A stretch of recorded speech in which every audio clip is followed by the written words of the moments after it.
saw the video where I let the machine cut it out. So now all I'm doing is going through and weeding each letter, making sure I be careful. Make sure I got it. Making sure I carefully weed and pull those letters up. So for this project, I am using the Cricut Stencil Vinyl. I ordered 2 rolls off Amazon, but you can get it at Walmart. I'm going to pin it in the rug using these or some tape. It just depends on whichever one works better. I have stencil brushes and of course my paint, which is what I'm going to use to put my design on my rug. I'm going to paint it on there. But those brushes work better when you're stenciling, so I got them at Walmart as well.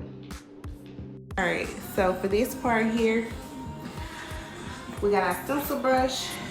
We've unweeded all of our design off of the back of the stencil paper. So we're just gonna take the paint. I'm using black for the first 2 pieces. I'm gonna use red for the middle piece, and I'm gonna use black for the last part. So we just take the paint, and it's okay if you get it on the stencil paper because it's gonna come a big ways. So, and you're just gonna do it like that. And I'm just gonna do this first part because I'm not gonna do the whole thing like that because it's pretty much self-explanatory. Yeah. Might not want to overdo it with the paint like I did for the. Alright, once you get everything painted or colored, however you want to do it, you just go back in. Some people use painter's tape. For me, the pens work better. But I definitely want to try the painter's tape. I need to go back in and add my apostrophe, which I will do, and fill in the H, but for the most part, it came out perfect. I'm not gonna throw this away just yet because of those 2 things I need to go back in and fix.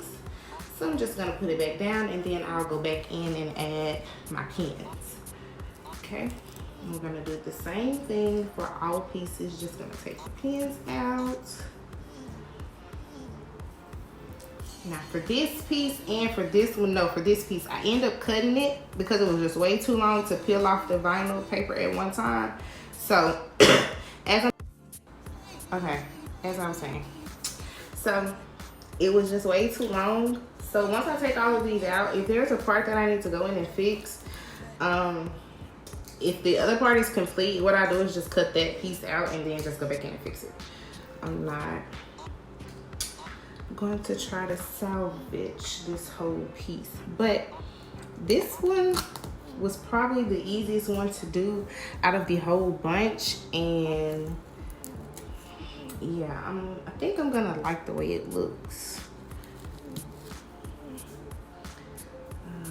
Let's put this out some so you can see. Perfect. Just pull that up because that's the middle part, and we're just gonna take it up like that. Right now, the O looks like that because it has an outside shadow ring to it. Wanted to make sure I showed you guys what the showing looked like.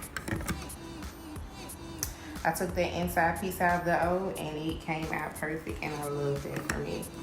Okay, so now I'm gonna do the for me part. I'm not gonna do the red part just yet because red was the last one I did, so it's still drying. But I did the black first because it was so many different pieces. So that's the part I'm gonna do now. All right, just repetitive. Again, the black part was the easiest part. Probably because I did that font all one size font, one kind, I mean, and the font in the middle is like a different part, so.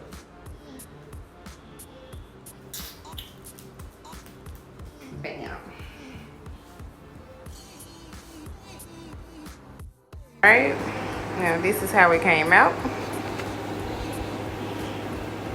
I know my unannounced is kind of slightly, like the bottom half of it is slight tilted. That's because I had to cut it right there, but that's okay. This rug is for me. But next time, whenever I do one for somebody, then we know, you know, make sure it's all centered. But nevertheless. Okay, so now I'm going to go in and seal it. And to seal it, I'm going to use this brand of clear acrylic sealer. And I'm using the acrylic sealer, say that 3 times, because this was acrylic paint that I used on here. And you want to make sure you, when you seal it, you're in a well-lit room. And I love how this sealer is making it show up more, to be honest with you. I did it for me. Okay.